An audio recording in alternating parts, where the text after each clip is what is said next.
Life and business are unpredictable. That's a given. But the last 2 years have raised the bar when it comes to unpredictability. That can be an uncomfortable place for a business leader contemplating how to survive and grow their business. Crafting strategies for keeping customers engaged and employees motivated, all without any certainty about how things are going to unfold over time. I'm Leandro Perez, Vice President of Marketing for Salesforce Asia Pacific, and I'm excited to be hosting the Salesforce Executive Conversation series, where we talk to Salesforce global executives on their perspectives and experience working with thought leaders across the globe. We've had so many incredible conversations. If you've missed an episode, you can catch up at sfdc.co/conversations.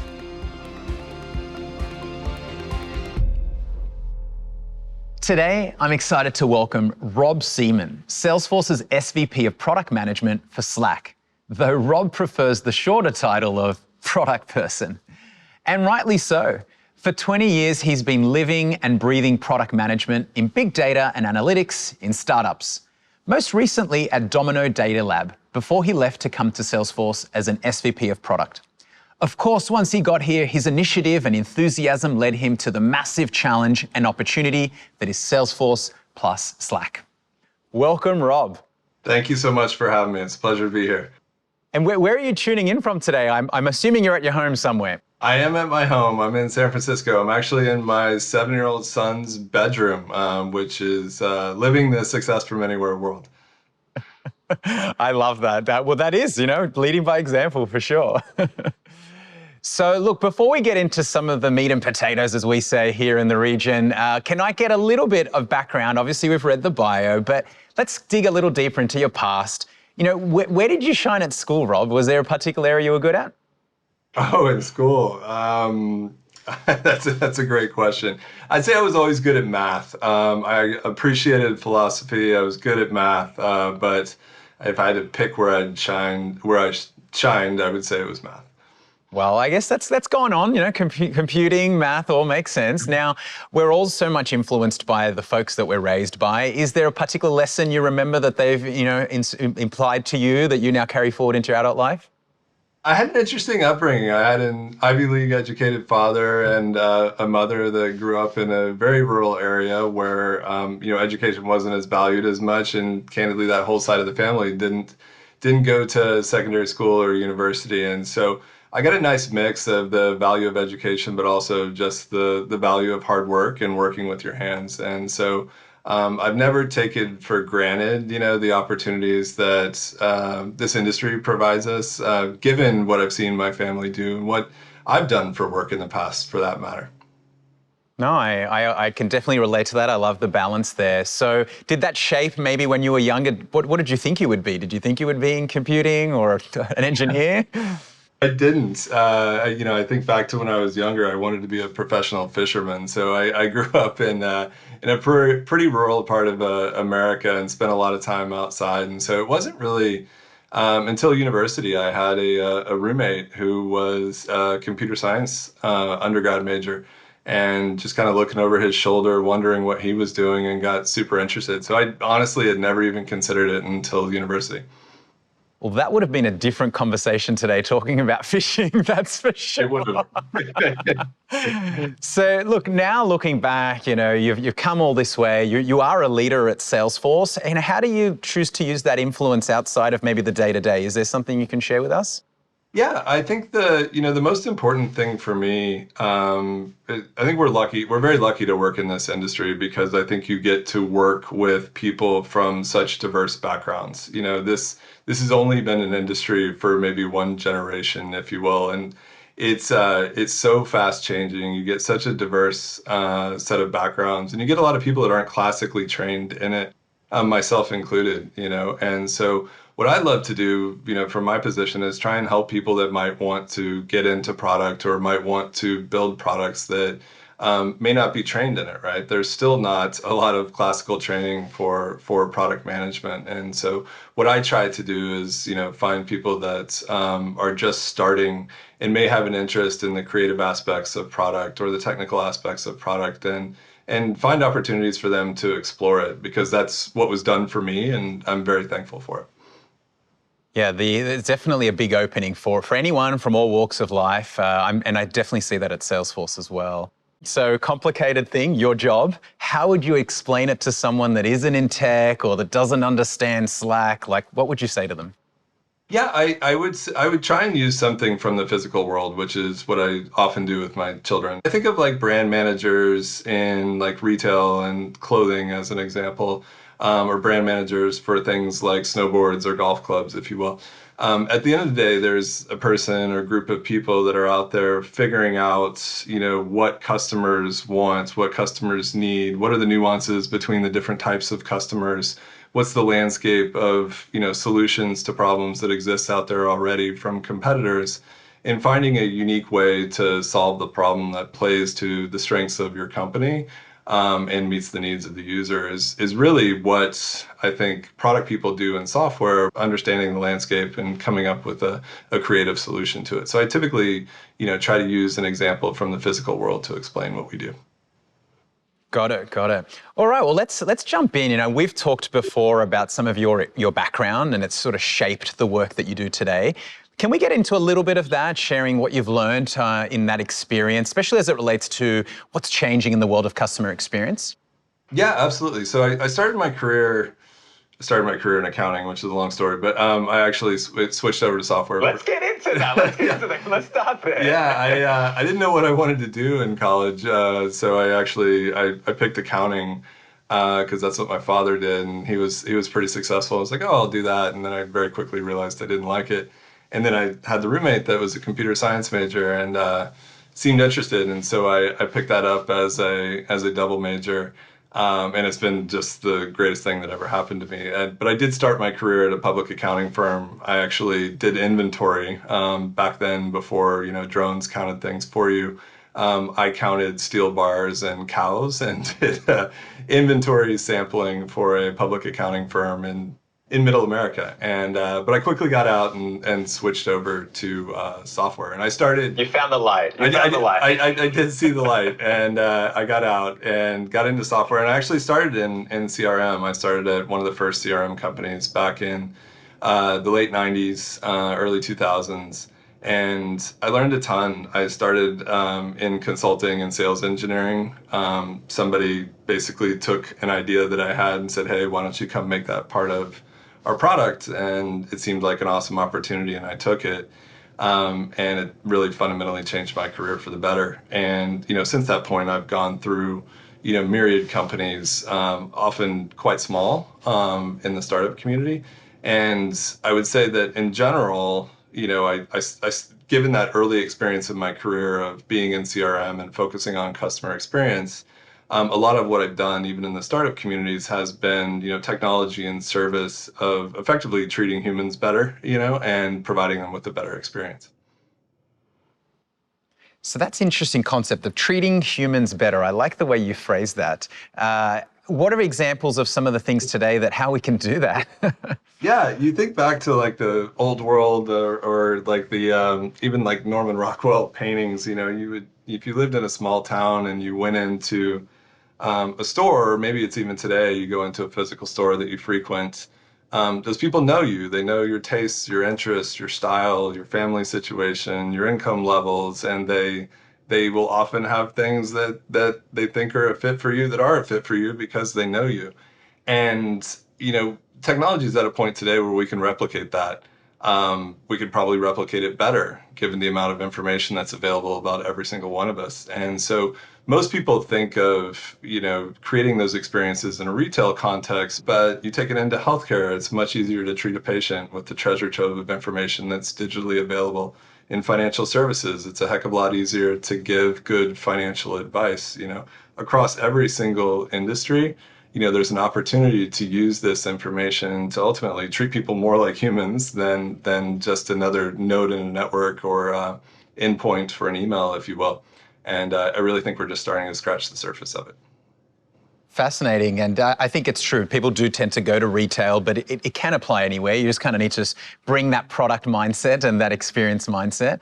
Let's pivot a little bit though, right? You're dialing in here from home, and has this changed the way that we do customer experience, being everywhere, disparate, disconnected sometimes potentially?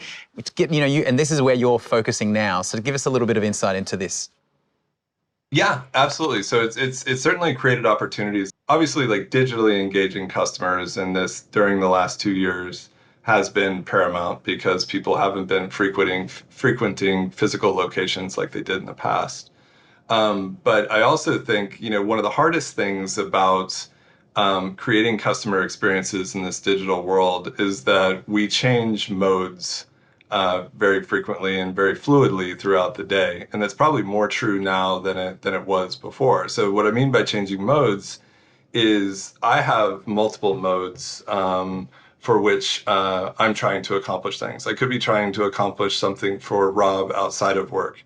I could be trying to accomplish something for Rob in a work context. I could be trying to accomplish something for my 7-year-old son or my 4-year-old daughter, if you will. And, companies need to be able to detect that people are switching those modes and then tailor the experience to them based upon the mode that they're in, not just who they are, right? It doesn't matter that you know that I'm Rob. It matters that you know that I'm Rob, and I'm now in the context of, finding Legos that are particular to Star Wars for my 7-year-old son, not looking for, a standing desk for my home office, right? Those are both the same person, but they're different modes within the same person. And so I think that's one of the nuances that's probably more difficult now in this all digital world. But again, it's technically feasible, and it's exciting to think about companies being able to do that. Yeah, I haven't heard it like that before, but modes is really interesting. If you log into my Amazon one morning, it's very different to what I would want in a workplace to what's on the weekend. So tell me then, what does, we've been talking a lot about this at Salesforce. What does success from anywhere mean to you? And then we'll get into more as a personal sense, and then we'll get into how that, can relate to a business. Yeah, I mean, success from anywhere means a couple things to me. At the highest level, it's twofold. One is it's allowing you to succeed with your customers from anywhere in this all digital world, but also allowing you to succeed with your employees in this all digital world, right? And I think it's very important that you think about both of those. And I think a lot of people were candidly indexing on the customer side a little bit more over the course of the last few years than the employee side. When I look at success from anywhere, for me personally, and I think for employees, it's about having flexibility in where you work, when you work, and how you work. You're seeing it play out across the board macroeconomically now. Like, employees just have more choice than they've ever had before. Everybody's using this as an opportunity to make significant life decisions about where they live, who they choose to work with or for, and how they choose to work, because there is just a lot more flexibility now, and there should be, and it should continue post this pandemic.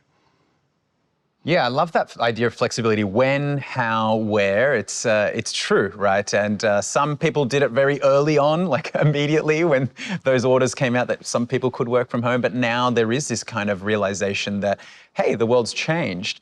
So for you as a leader of a team, and also now let's sort of stepping into someone that's dictating how that technology can play out, what are the things that you're trying to bring into that?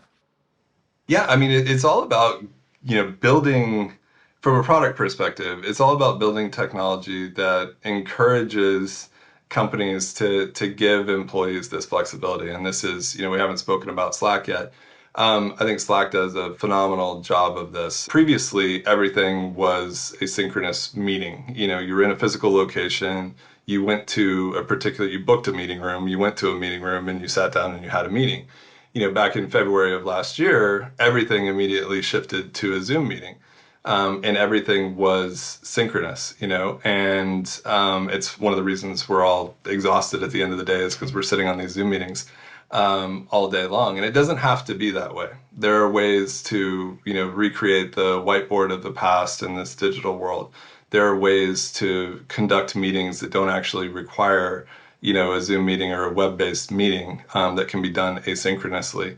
there are tools that can be used to emulate that kind of serendipitous moment you had in the office where you tapped the person next to you on the shoulder and asked them a question, or you bumped into somebody in the hallway or in the cafe. It's all about creating technology that can support those moments that we had in the physical office, but in a better way now that we have the technology at our disposal.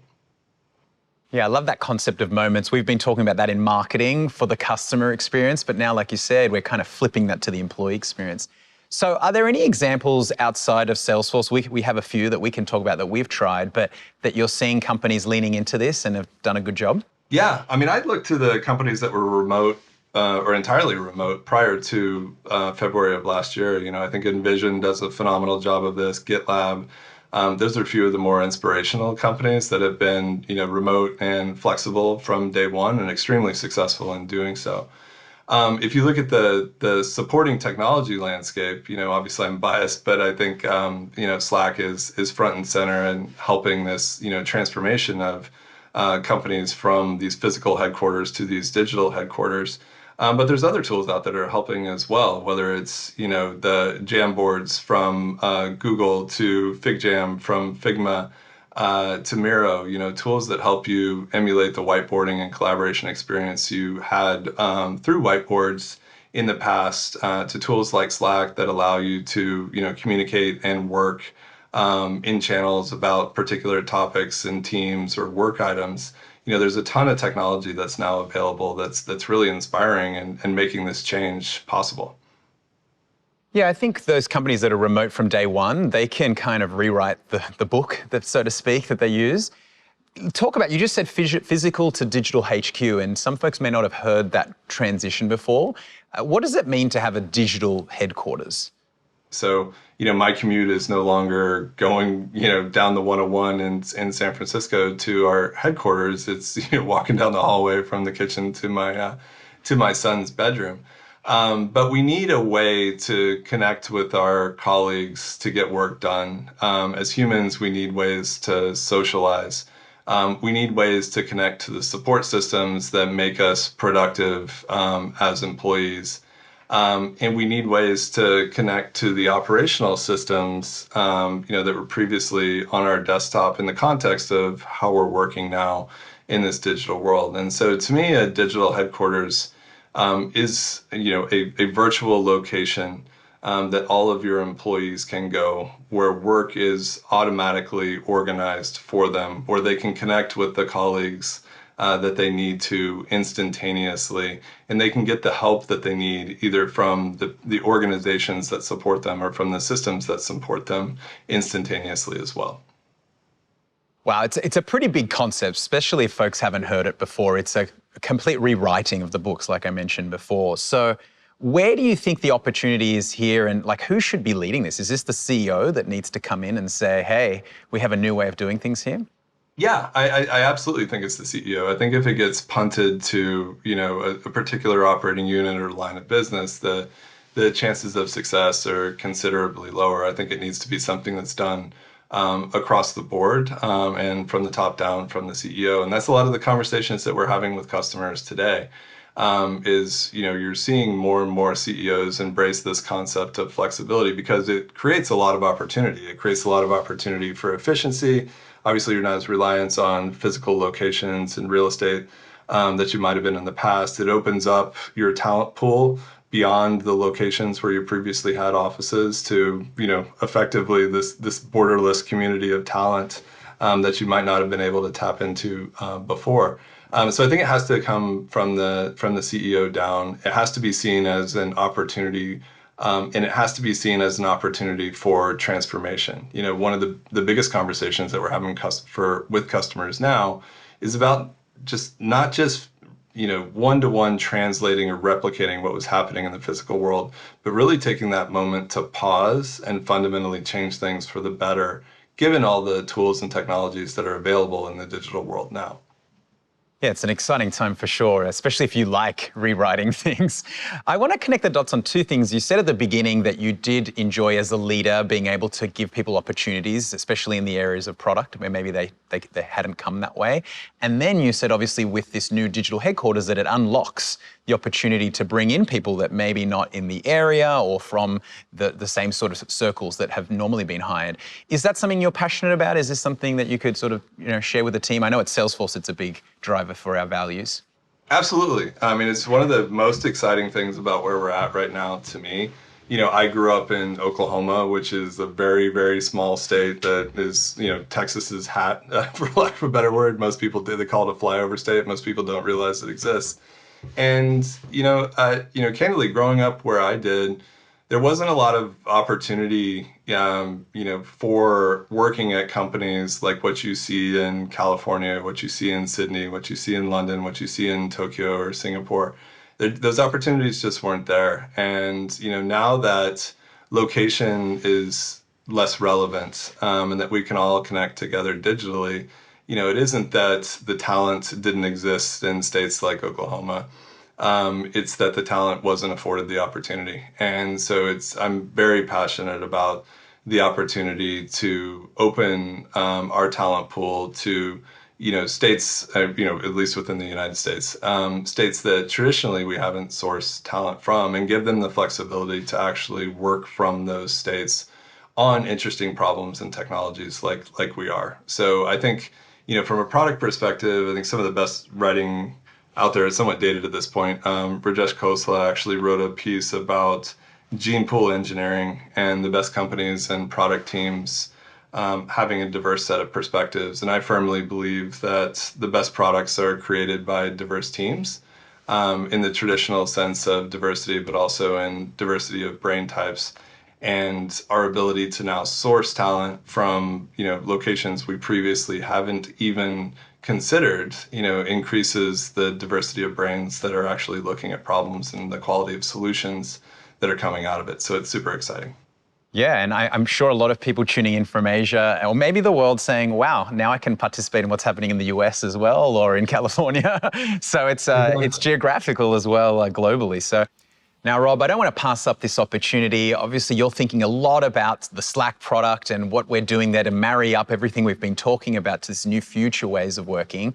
Can you share some insights as to, what you're working on, what's exciting, what's coming down the pipe? Absolutely. As we look at the last 2 years, we were at Salesforce helping companies connect with their customers digitally, and Slack was helping companies connect with their employees digitally. And we really didn't see, the cat going back in the bag as it related to flexible or remote work, if you will. And so Slack really became the most relevant company in the world for us to look at. And that's why we ended up moving forward and making the acquisition of Slack. It's very exciting to be working on Slack because Slack really can be the digital HQ. So when you see us talking about helping companies achieve this digital HQ, Slack is front and center in that. And it gives them a means to model their sales organization and processes in this digital world. The same thing with their marketing organization, with their product organization, with their service and support organization. We're learning a lot from Slack. It's transforming how we work internally at Salesforce. Very exciting, Rob. And, can we give any sneak peek into maybe in the next 12 to 18 months, what are you cooking up, or is that too much of a question to pry on? It's super exciting. So what you can expect to see is us bringing the Salesforce products to Slack in the Slack way. So if you're a Slack user, you know that Slack obviously supports collaboration with your colleagues, but it supports systems bringing information to your attention when you're needed, because the operating assumption is that you're spending a bunch of time in Slack, and that plays out in the metrics that you see from the Slack product. People just spend a ton of time in it. And so what you'll see us doing is bringing things like notifications to sales managers when their account executives are moving deals forward or backward in the pipeline directly to them in Slack. We're making it easy for sales reps to update their forecast as soon as the meeting ends directly from Slack with one of their customers. From a service perspective, we're helping people swarm on cases and resolve them faster than they ever have by doing that directly in Slack. We're doing similar things in our industry products, like helping M&A teams close deals through Slack, helping healthcare companies treat patients better directly by having care teams coordinating care for chronic condition patients directly in Slack. So it's super exciting. And what you can expect to see is across the board in the Salesforce product portfolio, us bringing stuff to people's attention in Slack where they can act on it in the natural flow of their work. Wow, no shortage of ideas, and I think they've got the right person on the job to execute them. So thank you for sharing those. Well, look, if you've got CXOs on the line, you've got leaders on the line, what's the advice you would say to them that, look, you've shared an exciting opportunity here, but how can they get started? What can they do to get started down this path? Yeah, I think the first thing is to realize this is an opportunity, like full stop. And I think every single business out there has an opportunity to pivot for the better, pivot their business model, pivot their approach to their customers, pivot their approach to their employees. But that can all be very, very large and seemingly intractable, right? I do think it's very important to pick executable pockets of organizations to try and go affect this change and build wins and, have that like snowball effect from those small wins, if you will. Because if you start from like the very top and say, we're going to change the whole company, like that can be your vision, but that can't be the first thing that you start with, right? It's starting with your sales organization, or it's starting with your engineering organization, or it's starting with your, supply chain organization. It's picking one of those in a very real concrete problem that can now be better because it's all digital. And then using that as a success story to then go to other parts of the organization and take patterns and learnings from that and start to improve everywhere. Very practical, and I love the logical approach. As someone who studied also computer science in his background, I can see your thinking process there for sure. Well, look, we've had an amazing conversation. I guess if I was to summarize a few of the top things, you said it just now, it is an opportunity, right? To rethink many of the things we've done before and to create what you said, which is a digital headquarters. It's a big topic. But something I think you mentioned, which is important, that it's not about just taking one for one what you did before and translating it, but using the beginner's mind, really thinking about this from a fresh point of view. And it has some new opportunities like unlocking talent from different diverse pools of hiring from around the world, from different states. But that you don't have to do the whole thing at once. You don't have to reinvent the whole company. Obviously, small companies can start that way, but if you're a larger company, you can start small. So look, Rob, thank you so much. It's been a very insightful conversation, and I hope your son can get his room back now.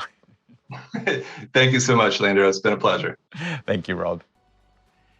Some really incredible conversations we're having in this series. If you want to learn more about these topics or watch more episodes, visit sftc.co/conversations. So far, we've covered, amongst other things, customer loyalty as the new currency, inclusivity and collaboration in our new world, effective decision-making, and today we've explored how you can create your digital headquarters. Thank you for tuning in to our Executive Conversations. See you next time.